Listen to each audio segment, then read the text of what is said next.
এটা আমরা আজকে আমাদের ক্যাবিনেটে অনেকগুলো গুরুত্বপূর্ণ সিদ্ধান্ত হয়েছে, যে সিদ্ধান্তগুলো আমি মনে করি বাংলার মানুষের স্বার্থে এবং জেলাগুলোর স্বার্থে সবার জানা উচিত। সেই জন্যই এটা আমি সবসময় ক্যাবিনেট মিটিংয়ের পরে আসি না, দু একটা ছোটোখাটো সিদ্ধান্ত বা বড় সিদ্ধান্ত হলে অন্য কাউকে দিয়ে বলাই, কিন্তু আজকে এসেছি দেখার হচ্ছে কারণ আছে। আজকে আমাদের ক্যাবিনেট মিটিংয়ে আপনারা জানেন আমরা দ্রুত শিল্পায়ন আমাদের একটা লক্ষ্য আছে, এবং মোর অ্যান্ড মোর কর্মসৃষ্টি, যেটা আগেও আপনারা দেখেছেন বিজিবিএস হওয়ার পরেও অনেকগুলো ইন্ডাস্ট্রি আমরা ছেড়ে দিয়েছি, তারা প্রসেসে তৈরি করছে। এছাড়াও সজ্জন জিন্দাল থেকে শুরু করে সোলার পাওয়ার থেকে শুরু করে এগুলোও আমি নিজে গিয়ে উদ্বোধন করে এসেছি। আজকে আমরা পুরুলিয়ার যে রঘুনাথপুর, যেখানে আমরা জঙ্গল সুন্দরী কর্মনগরী করেছি, এখানে রঘুনাথপুরের জঙ্গল সুন্দরী কর্মনগরী, দুর্গাপুরের মানগাপুর, বর্ধমানের পানাগড় সহ বিভিন্ন ইন্ডাস্ট্রিয়াল পার্ক যেগুলো আমাদের WIDC তৈরি করেছেন, সেখানে 10টা ইন্ডাস্ট্রিয়াল প্লট বিভিন্ন কোম্পানিকে বরাদ্দ করার সিদ্ধান্ত নেওয়া হয়েছে। এই 10টি প্লটে মোট জমির সংখ্যা হচ্ছে 2515 একর। কোম্পানিগুলো যথেষ্ট বড় বড়।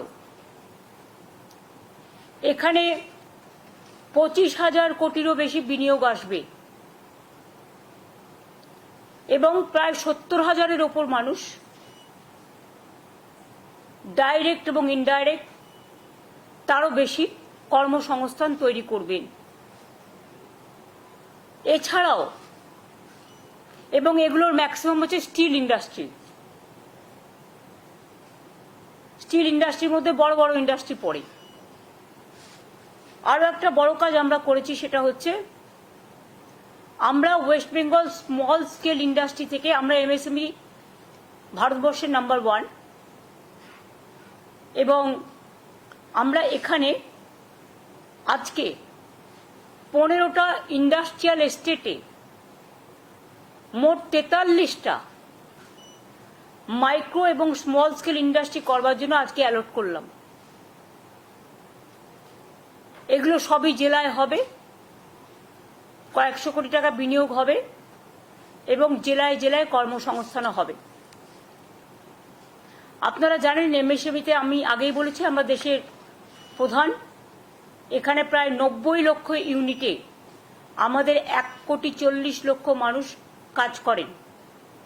660টার বেশি ক্লাস্টার আগেই ছিল। আরও অনেকে জমি চাইছেন। বেঙ্গলে ইন্ডাস্ট্রিয়াল গ্রোথ ভীষণ চাহিদা আছে। আমরা যতটা পারছি প্রসেসগুলো করে, জমিগুলো দেখে, ক্রস চেক করে, সময় নিয়ে সব জায়গা থেকে ক্লিয়ারেন্স করে তারপরে করছি। এছাড়াও আপনারা জানেন যে আমি বলেছিলাম যে আমরা বলেছিলাম যে আমরা 23টা জেলায় সেলফ হেল্প গ্রুপের নিজের কাজ বিক্রি করবার জন্য আমরা 23টা জেলায় 23টা শপিং মল করব। শপিং মল বা big market, this type of. Government 1 acre জমি দেবে বিনা পয়সায়, প্রাইভেট পার্টি তারা বিল্ডিং করবে এবং সেখানে 2টো ফ্লোর আমি জমি দিচ্ছি বলে আমাদের সেলফ হেল্প গ্রুপকে বিনা পয়সায় দিতে হবে। 2টো ফ্লোর আমরা পুরো সেলফ হেল্প গ্রুপ লোকাল জেলায় যে জিনিসপত্রগুলো হাতে তৈরি করেন তারা অনেক সময় মার্কেট পান না, এটা পার্মানেন্ট একটা মার্কেট পেয়ে যাবে। 23টা জায়গার মধ্যে 23টা জেলার মধ্যে আমরা আজকের নিয়ে আমাদের 23টার মধ্যে 11টা জায়গা আমরা ক্লিয়ার করে দিয়েছি। এরপরে প্রসেস হচ্ছে যা যা সিস্টেমে হবার সেগুলো হবে। আরও 12টা প্রসেসে আছে। এটা হয়ে গেলেও সব জেলাগুলো কভার হয়ে যাবে। আজকে যে জেলাগুলো ক্লিয়ার করা হয়েছে, পুরুলিয়া জেলা, দার্জিলিং জেলা, বাঁকুড়া জেলা, কুচবিহার জেলা, হাওড়া জেলা, জলপাইগুড়ি জেলা, ঝাড়গ্রাম জেলা, মুর্শিদাবাদ জেলা, পশ্চিম মেদিনীপুর জেলা, উত্তর দিনাজপুর জেলা, বাদবাকি জেলাগুলোতেও প্রত্যেকটা হবে। আশা করি আগামী নেক্সট ক্যাবিনেট মিটিংয়ে অন্যান্যগুলো আমরা নিয়ে আসতে পারবো। এছাড়াও দীঘায় যেহেতু একটা জগন্নাথ ধাম হয়েছে বড়, ওখানেও অনেকে কেনাকাটা করতে চায়, বা ইন্টারন্যাশনাল ন্যাশনাল মার্কেট আছে, স্টেটের মার্কেটও আছে, লোকাল মার্কেটও আছে। ওখানেও একটা ভালো জমি আমরা খুঁজছি, পেয়ে গেলে ওখানেও একটা বড় বাজার আমরা তৈরি করে দেবো। এছাড়াও আর একটা ভালো জিনিস যেটা আপনারা শুনলে খুশি হবে, যে আমরা হিডকোর থেকে, এটা আমার অনেকদিন, যেমন আমি ইন্টারন্যাশনাল কনভেনশন সেন্টার করেছিলাম যখন আমরা, সেখানে এখন সবাই সারা পৃথিবীর মানুষ এসে কনভেনশন করে, সাথে হোটেলও আছে। তেমনি আমরা দীঘাতেও করে দিচ্ছি ইন্টারন্যাশনাল কনভেনশন সেন্টার, শিলিগুড়িতেও পরে একটা হবে। যেমন আমাদের বিশ্ববঙ্গ মেলা প্রাঙ্গণও তৈরি হয়েছে বিশ্ব বাংলা, আপনারা জানেন, সেটা সায়েন্স সিটির অপোজিটে। ইকো ট্যুরিজম পার্ক থেকে শুরু করে, ওয়াক্স মিউজিয়াম থেকে শুরু করে, আলিপুর মিউজিয়াম থেকে শুরু করে অনেক কাজই আমরা করেছি।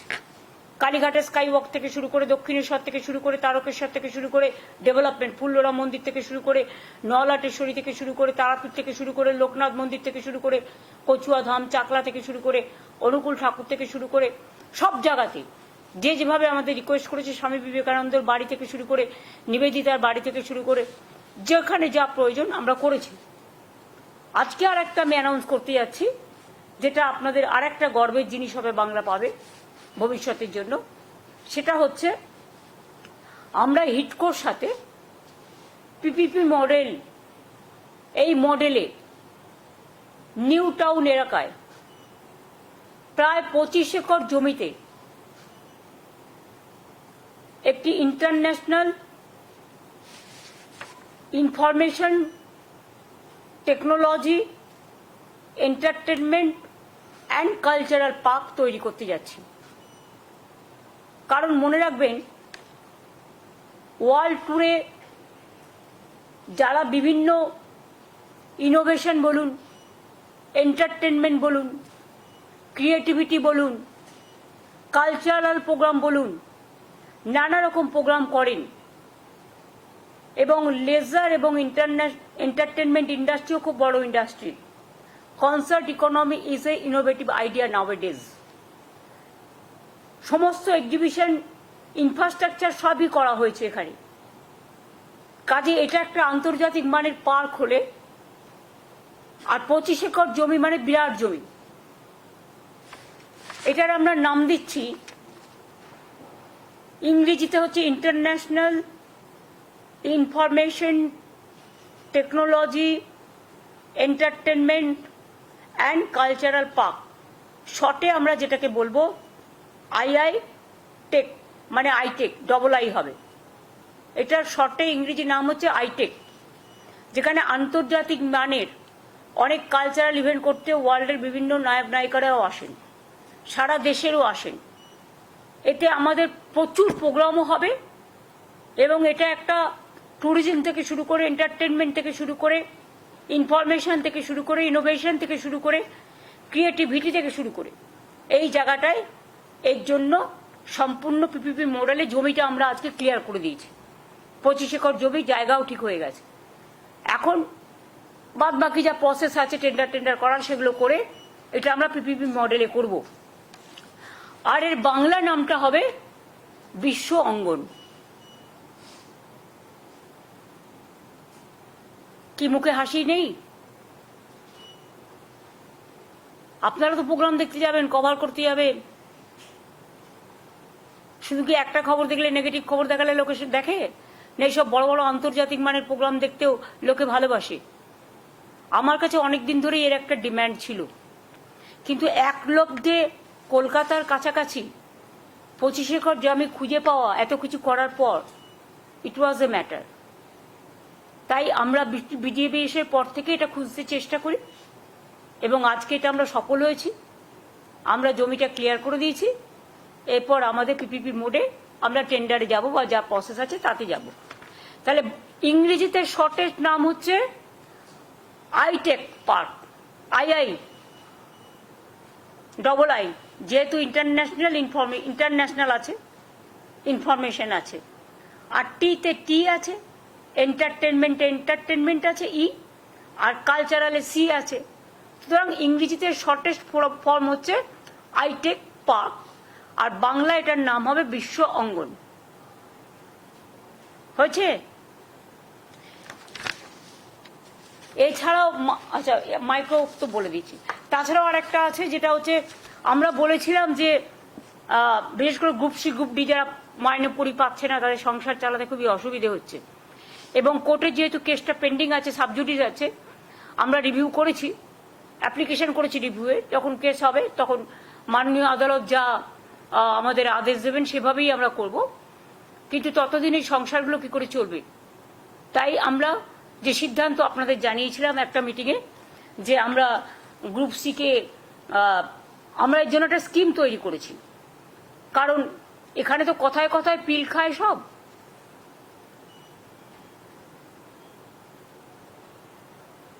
পিল খেয়ে মানুষকে কিল দেয়, বাংলায় ওয়ার্ড, আমি ইংরেজি ওয়ার্ড বলছি না। খেতে দেবার ক্ষমতা নেই, কিল মারার গোসাই, প্রবাদ। কাজে গ্রুপ সি ও ডিদের জন্য বেতন অনিবার্য পরিস্থিতিতে কোর্টের অর্ডার অনুযায়ী বন্ধ হয়ে যাওয়ায় তাদের সংসারগুলো অনেক প্রবলেমের মধ্যে আছে। তাই আজকে রাজ্য মন্ত্রিসভার অনুমতিক্রমে ওয়েস্ট বেঙ্গল লেবার ডিপার্টমেন্টের আন্ডারে West Bengal livelihood and social security interim স্কিমের নামে একটি স্কিম আমরা তৈরি করেছি। এর মাধ্যমে সিদ্ধান্ত হলো যে ওই গ্রুপ সি ও ডি কর্মচারীদের 1 এপ্রিল থেকে 2025 1 এপ্রিল থেকে মাসে যতক্ষণ পর্যন্ত কোনো সিদ্ধান্ত না হচ্ছে, যথাক্রমে গ্রুপ সি 25,000 এবং গ্রুপ ডি 20,000 টাকা করে অনুদান দেওয়া হবে। ক্লিয়ার হয়েছে? ওরা এপ্রিল থেকে মনে হয় মাইনেটা পাচ্ছিল না, আমরা 1 এপ্রিল থেকে, তার মানে ওরা এখন মের মাইনেটা পেয়ে যাবে। এখন টাকাটা, এটা আজকে যেহেতু ক্যাবিনেট হয়ে গেল, টাকাটা দেওয়া শুরু হবে। কেউ কেউ হয়তো বলবে দরকার নেই, এটা তার একান্ত স্বাধীনতা, স্বাধীন মতামত, এ ব্যাপারে আমাদের কিছু বলার নেই। বাট আমরা ভেবেছি, এবং ভেবে আজকে এই সিদ্ধান্তটা পলিসি করে নেওয়া হয়েছে। এর আগেও আপনারা জানেন যে সিএস যখন তাদের মিট করছিল তখন আমি বলেছিলাম সেটাকে আজকে থেকে কার্যকরী করা হলো। এই পর্যন্ত আমার বলা ছিল। আর আমি এর মধ্যে একবার নেক্সট উইকে উত্তরবঙ্গ যাব সফরে। আপনারা কিন্তু সফর নিয়ে উল্টোপাল্টা এখন কেউ লেখার চেষ্টা করবেন না, তার কারণ হচ্ছে আমাদের কিছু প্রোগ্রাম রেডি হয়েও আছে। আর তাছাড়া উত্তরবঙ্গে মাঝে মাঝে আমাকে জেলাগুলোকে মিট করতে হয়, কথা বলতে হয়, সেই জন্য মাঝে আমি মুর্শিদাবাদ মালদা গেছিলাম, কিছুদিন আগে মুর্শিদাবাদে গেছিলাম আমি। তাই নেক্সট উইকে আমার সাথে চিফ সেক্রেটারিও যাবে।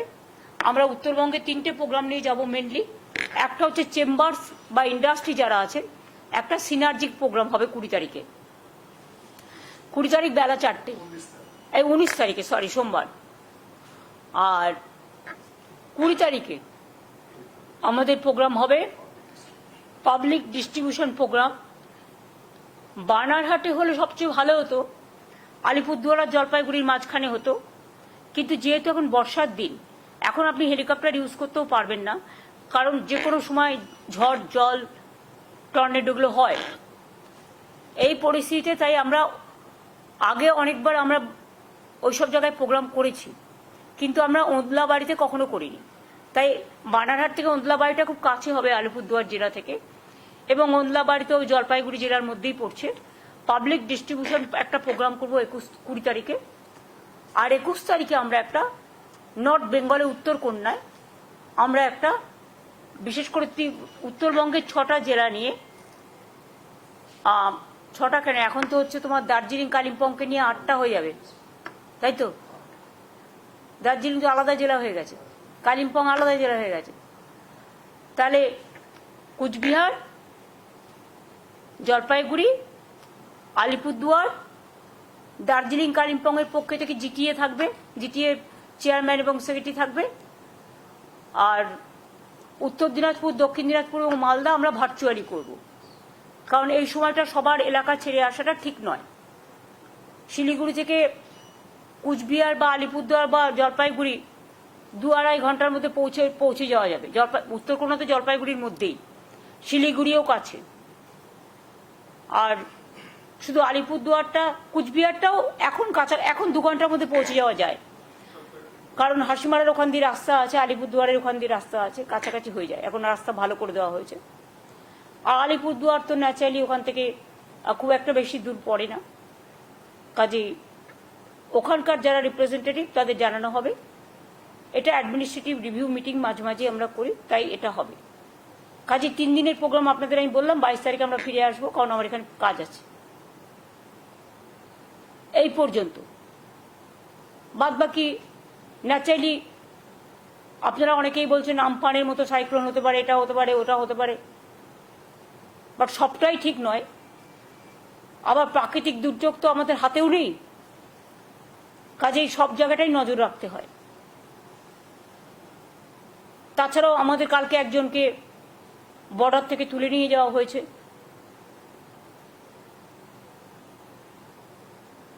যদিও তার নিজের জমিতে সে চাষ করছিল। আমি এটা সিএসকে বলবো প্রপার জায়গায় কথা বলতে। এ নিয়ে আমি আর অন্য কিছু বলতে চাই না। আমরা আমাদের সেনাবাহিনীর সকলকে সলিডারিটি জানাচ্ছি, অভিনন্দন জানাচ্ছি।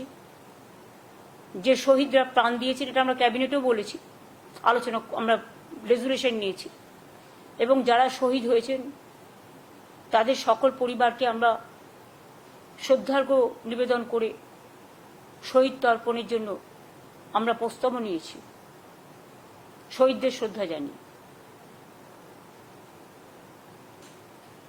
এই পর্যন্ত। যুদ্ধ নিয়ে কোনো কোশ্চেন করবেন না, অন্য কিছু করবেন, বলুন।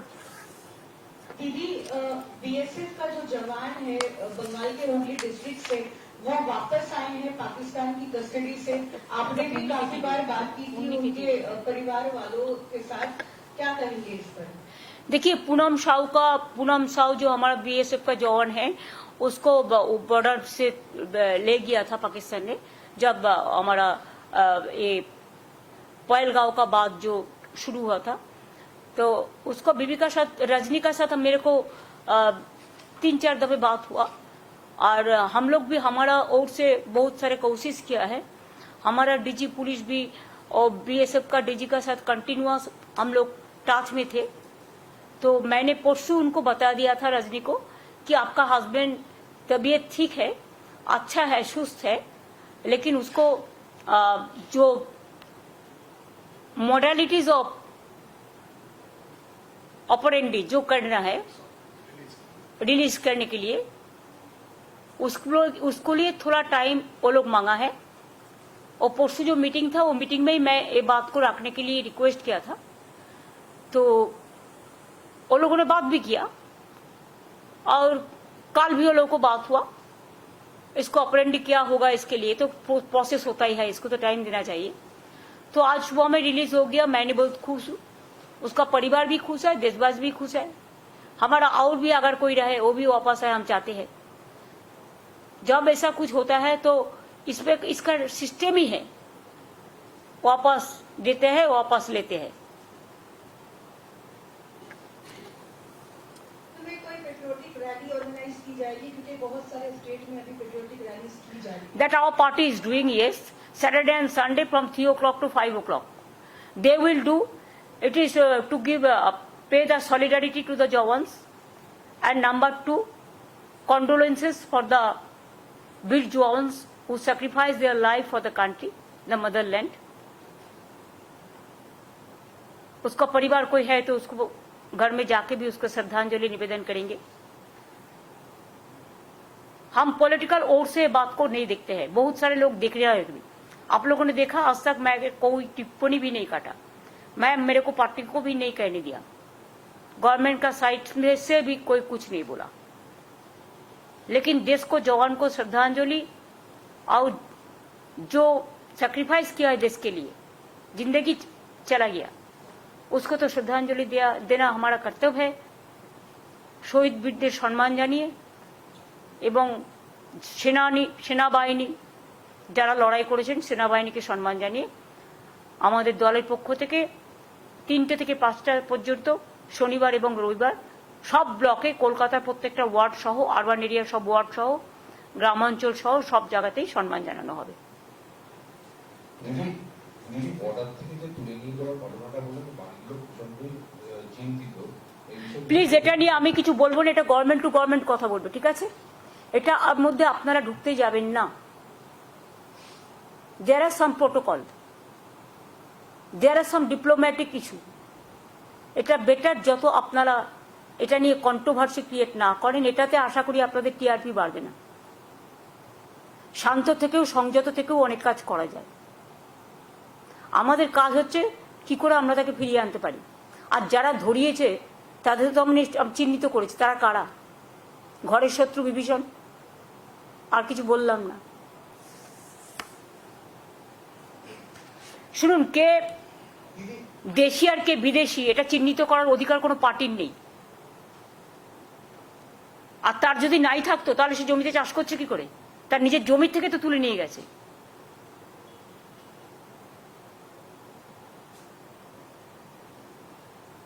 আর তুলে দিয়েছে কারা? খোঁজ নিন ভালো করে, তাহলে দেখবেন টিআরপিটা বাড়বে যদি সত্যি কথা বলে। হ্যাঁ ঠিক আছে, বলুন।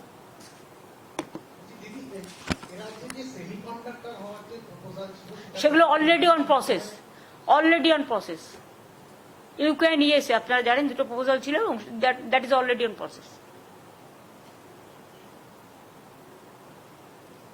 একটু শিল্পটাকে ঘিরে এই যে শিল্পের একটা আলয় তৈরি হয়েছে, সবসময় আমি দেখি নেগেটিভিটি এত বেশি আপনাদের মধ্যে। সরি, আমি সবাইকে বলছি না, কিন্তু মানুষ কখনো কখনো পজিটিভিটিটাও চায়। পজিটিভ খবরগুলো তো দেওয়ার চেষ্টা করুন। যা বলে দেবে তাই করতে হবে, আর অন্য কারোর কথার কোনো দাম নেই।